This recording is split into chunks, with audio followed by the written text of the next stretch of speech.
2026 год в России объявлен годом единства народов России. Ассаламу алейкум. Добрый вечер, дорогие друзья. Это программа «Отражение» на телеканале «В войнах». И заместитель начальника отдела национальной политики Министерства Чеченской Республики по национальной политике, внешним связям, печати и информации Дишни Мусаев.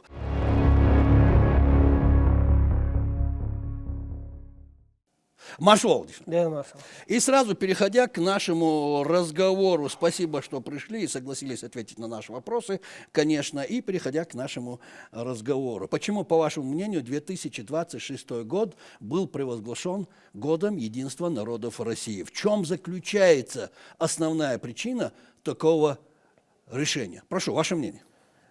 Спасибо. Очень интересный, важный вопрос, и отвечая на него, хотелось бы отметить, что мы долгое время, к сожалению, после развала Советского Союза, на мой взгляд, имеется в виду, искали точки опоры, точки соприкосновения и идеологию как таковую, чтобы объединило нас всех, которые проживают на такой необъятной стране. И долгое время мы стремились выстроить взаимосвязь, взаимопонимание с различными государствами, коллективным Западом, Югом, Севером, Западом. Но, к сожалению, на сегодняшний момент мы понимаем, что нам с различными идеологиями, которые противостоят, скажем так, нашему менталитету, нашему восприятию мира в целом, то есть вот этой сатанинской идеологии, как отмечает наш глава Чеченской Республики, герой России Рамзан Ахматович, именно неприятие того природного, того настоящего, что есть в людях, это и натолкнуло, можно сказать, на мысль о необходимости построения чего-то нового, чего-то важного. И на чем должно основываться это? Естественно, в условиях, когда в России проживает более 190 национальностей, когда у нас многонациональное и поликонфессиональное государство, мы понимаем, что наше богатство – это в нашем единстве. Несмотря на различия этнического характера, которые присущи любой этнической группе, у нас существуют те скрепы, которые единят нас. Нас единит общая история. Даже если мы посмотрим в далекие-далекие времена, например, День народного единства, многим кажется, к сожалению, особенно различным группам, которые могут использовать это в своих корыстных националистических целях. День народного единства, когда Минин и Пожарский освободили Москву от интервентов.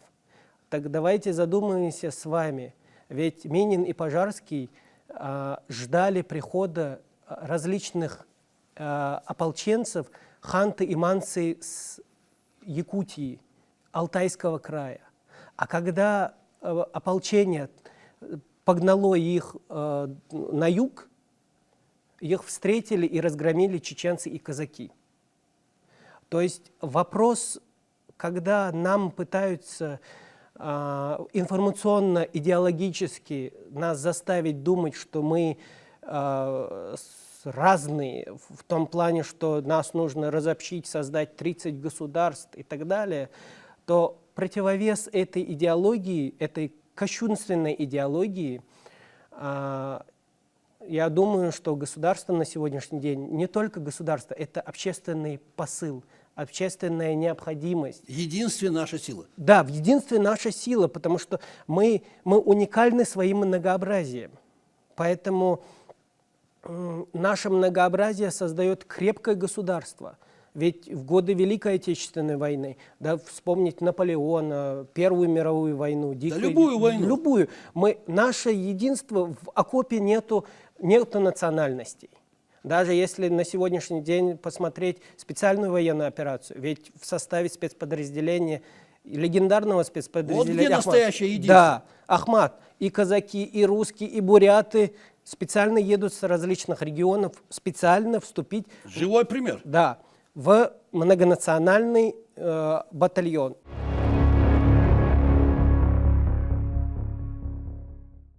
А насколько значимо объявление Года единства народов России вот в современных условиях? Давайте потихоньку переходить к этому. В современных реалиях дело все в том, что в условиях, когда идет информационно-идеологическое воздействие на наше подрастающее поколение, идет воздействие на наше старшее поколение, пытаются сломить, психологически, эмоционально сломить наше восприятие окружающей действительности, то есть, что мы разные, поэтому давайте отделяться, давайте что-то... Каждому жить в своем доме. Да, да. То это восприятие в исторической, стратегической перспективе закладывает, скажем так, экзистенциальную угрозу не только государству, но и каждому этносу по отдельности, будь то это русские, которые являются государствообразующей нацией, будь то это ханты или мансы, которых 12 или 15 тысяч. Для Запада или других государств, которые недружественные, находятся в списке недружественных государств, это является благом, потому что разделяй и властвуй, как еще говорили римляне. Но для нас, для нашего выживания, для нашего этнического выживания в целом, единство — это и есть главное преимущество и сила перед остальными. И тут вдогонку, как говорится, а какова тогда, на ваш взгляд, роль регионов в Году единства народов России? Вот тут какие обязательства это накладывает на регионы? В первую очередь, это продолжение комплексной работы по популяризации, сохранению, развитию этнических групп, малых групп, малочисленных групп. Также это сохранение и развитие родного языка в целом.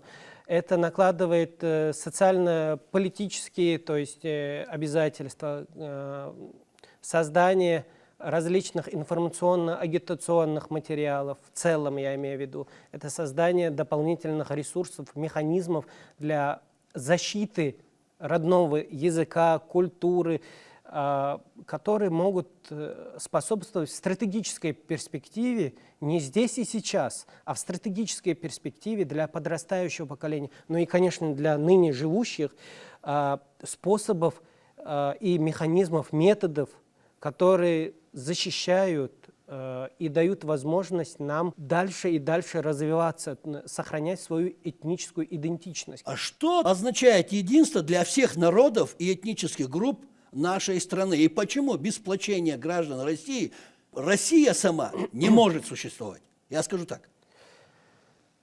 Единство для каждого означает это быть самодостаточным в семье единой, сохраняя свою идентичность, сохраняя самих себя. Ведь в семье все разные, всегда. Но это не означает, что в семье нет любви, нет взаимопонимания, что нету братских уз, нет взаимоотношений родителей и детей. Но все равно, несмотря на существующие какие-то проблемы, ведь в семье не без проблем же. Но семья остается семьей. Да, она всегда остается семьей, потому что семья решает внутри себя любые проблемы. И она сплочается, когда приходит кто-то извне и начинает со своим уставом диктовать ей условия жития, как говорится. И тогда все вместе, несмотря на какие-то проблемы, поворачиваются лицом к этому человеку и задают вопрос: а ты кто такой, чтобы нам диктовать? Мы сами у себя разберемся. И в этом, но и при этом все сохраняют свою идентичность.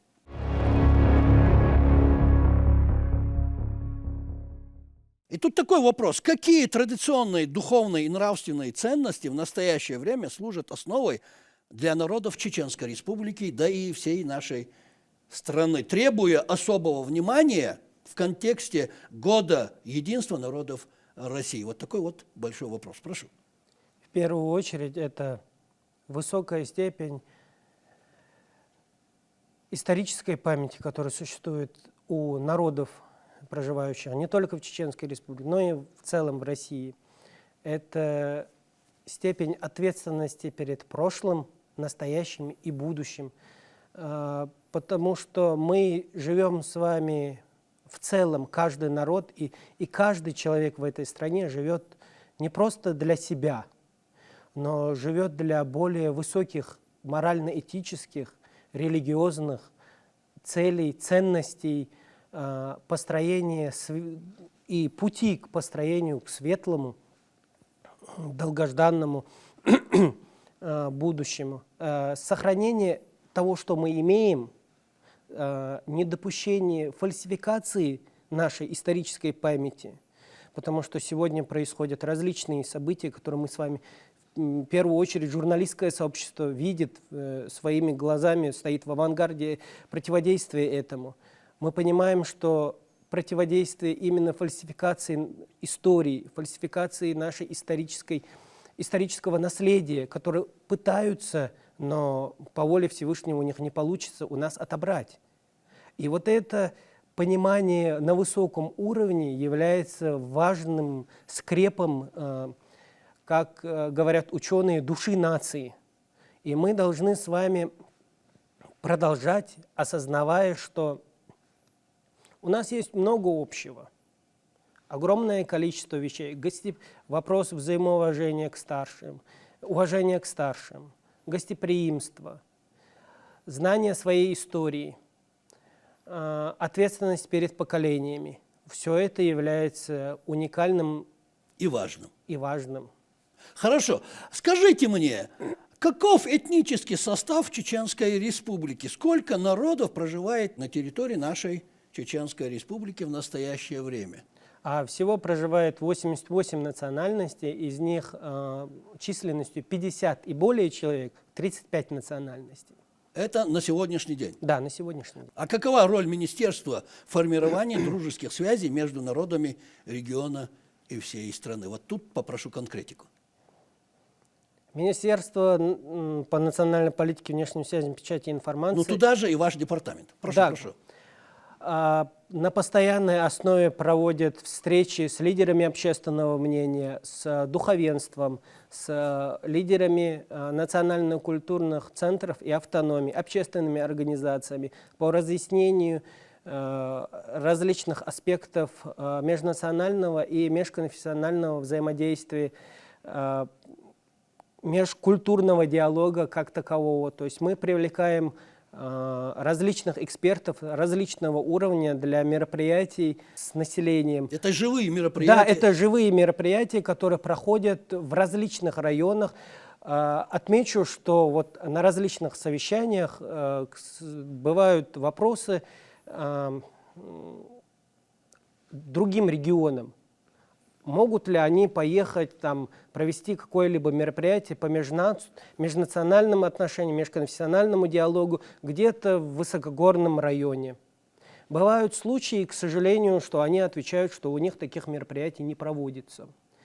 Но в Чеченской Республике, благодаря усилиям руководства, в первую очередь, министерством Чеченской Республики по национальной политике, внешним связям, печати и информации на постоянной основе проводится ежегодно, круглосуточно, можно сказать, мероприятия, которые в высокогорье, где-нибудь в отдаленном селе. Задача не в расстоянии, вопрос не в расстоянии, вопрос в актуальности данной повестки на сегодняшний день. Что если мы не окажем, не осуществим разъяснительную работу в каком-то месте, именно этот аспект может использоваться нашими недругами, нашими недоброжелателями для того, чтобы раскачать межнациональную и межконфессиональную, использовать эту карту в республике. Но ни руководство, ни отдельный каждый сотрудник министерств, ведомств и каждый житель республики, он не допустит этого, потому что в первую очередь мы, особенно старшее поколение, осознает, через что мы прошли, через что народ наш прошел. Потому что если мы вспомним прошлое, мы осознаем, какое они для нас, недруги, ждут будущего. И осознавая вот это, мы понимаем, что не существует той ссоры, в кавычках возьмем, которую необходимо довести до межконфессионального, межрелигиозного, тем более конфликта. То есть наши мероприятия, они актуальны со взглядом в будущее. Да. Можно так сказать? Да, именно. Потому что мы, используя современный язык, молодежный сленг, как сегодня принято говорить, для молодежи, привлекая различного рода экспертов, от историков до практиков, журналистов, рассказывающих о тех методах вербовки, методах информационного воздействия. Мы рассказываем это вживую. И живое — это не значит, что пришел человек, рассказал и ушел. Нет, это живой диалог с вопросами. Очень бывают острые вопросы, острые в том плане, что живой диалог происходит.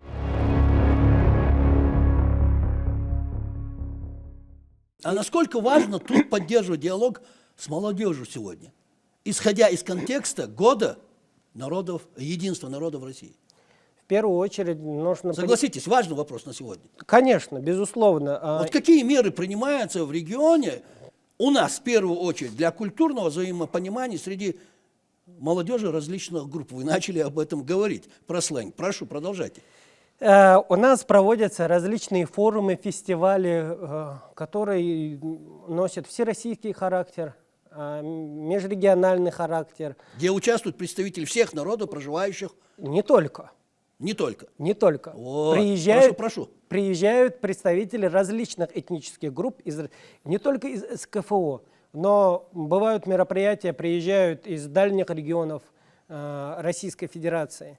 И это позволяет выстроить такой мост дружбы, мост взаимопонимания, потому что это трансляция вот этой этнической идентичности и понимания того, что нет плохих наций, нет среди нас вот, пальцем ткнуть вот этот тот-то, поэтому он что-то сделал.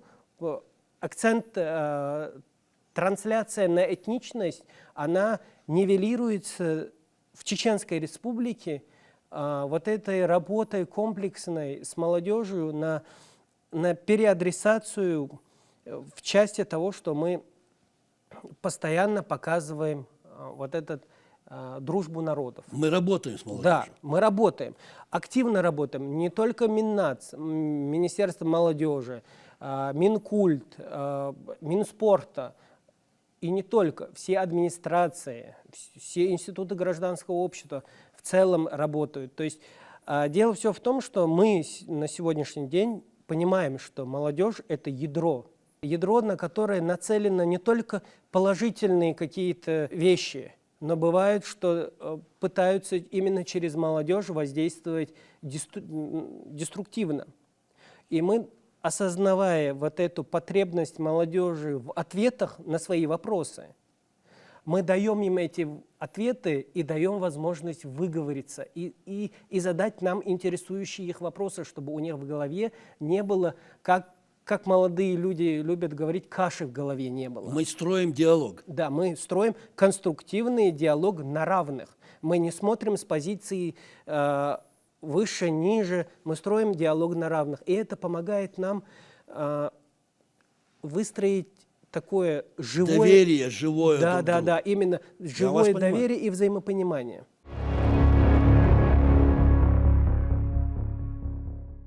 Смотрите, важной частью года единства в нашей стране станут два новых государственных праздника. Вы, наверное, знаете об этом лучше меня. Учрежденных указами президента 4 ноября 2025 года. День коренных малочисленных народов России, это 30 апреля. Да.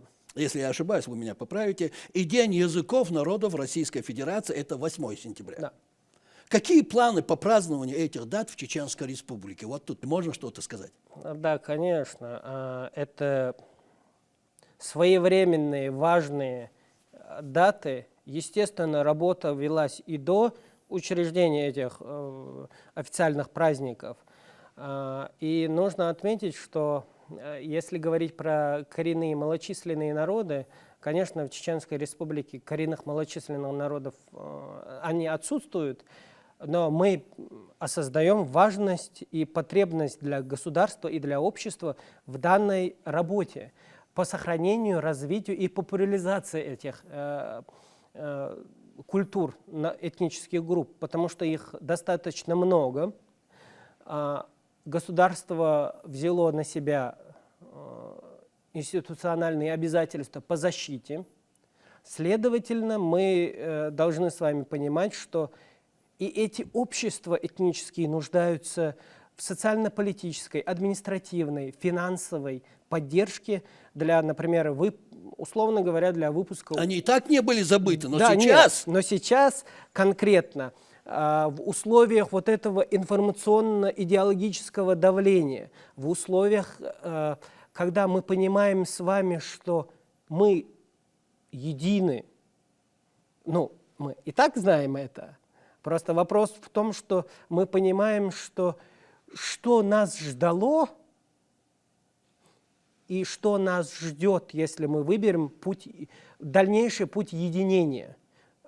И это важная составляющая для того, чтобы выбрать путь созидательного развития. Этот путь, скажем так, различной поддержки был начат еще в советский период, когда выпускались монографии, учебники, различная литература на родных языках, популяризация культуры, творчества. И сегодня, продолжая эту славную традицию, мы с вами сталкиваемся и приходим к тому, что нашей главной идеей становится именно идея многообразия и единства в этом многообразии. И вот это выстраивание не то, что там уже 30-40 лет, когда уже взрослые, а с детского садика восприятие в информационном пространстве. Что и делается в Чеченской Республике, Да, именно. кстати говоря. Да, вы абсолютно правы, что выстраивание информационного пространства, которое является ключевым на сегодняшний момент форматом взаимодействия, скажем так, взаимодействия между индивидом и окружающей реальностью, Чеченская Республика стоит, ну, если сказать, в авангарде. Что я и хотел сказать. Абсолютно верно. Мы уже давно по этим вопросам работаем. Да, уже работаем успешно. Главное, ключевое то, что раздражает, нервирует и дестабилизирует сознание наших недругов, это то, что единство народов в России, единство народов Чеченской Республики есть. Да, вот. Если бы этого не было бы, если бы этих факторов не было бы, они бы сказали, ну ладно, пускай. Но так как эта результативность высокого уровня, есть куда стрелять свои стрелы. Неплохо сказано. И последний вопрос нашего разговора. Что каждый гражданин России, независимо от своей национальной принадлежности, вероисповедания, может сделать для укрепления единства народов? Какие личные инициативы или действия вы бы могли рекомендовать? Вот такой последний вопрос. Прошу. В первую очередь, каждый должен быть профессионалом, человеком и гражданином на своем месте. Неважно, где он работает, неважно, какую должность он занимает. Всем почему-то кажется, что государственная национальная политика, она строится в таких высоких креслах, но она строится здесь и сейчас. Когда мы, проходя мимо условно дворников другой национальности, да даже своей национальности, если мы рядом, идя, бросаем мусор, то это не есть фактор, который позволяет дальнейшем... С этого начинается все. С уважения. С уважения, да, именно. Понимание и ответственности, уважение в первую очередь к труду, знаниям и возможностям, взаимопонимание и осознание того, что нет плохих наций.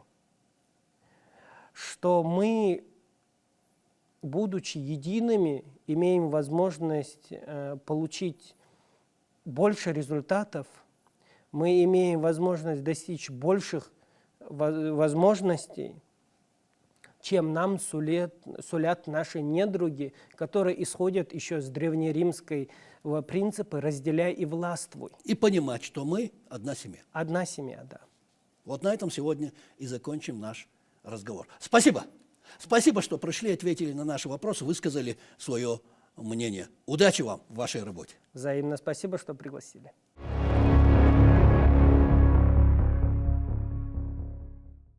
А на сегодня это все, дорогие друзья. Это была программа «Отражение» на телеканале «Войнах». И заместитель начальника отдела национальной политики Министерства Чеченской Республики по национальной политике, внешним связям, печати и информации Дишни Мусаев. Вы сами все слышали. Я лишь добавлю, мне кажется, сегодня это будет очень в тему. Запомните, друзья, не бывает плохого отражения у времен и народов. Плохое отражение бывает у людей.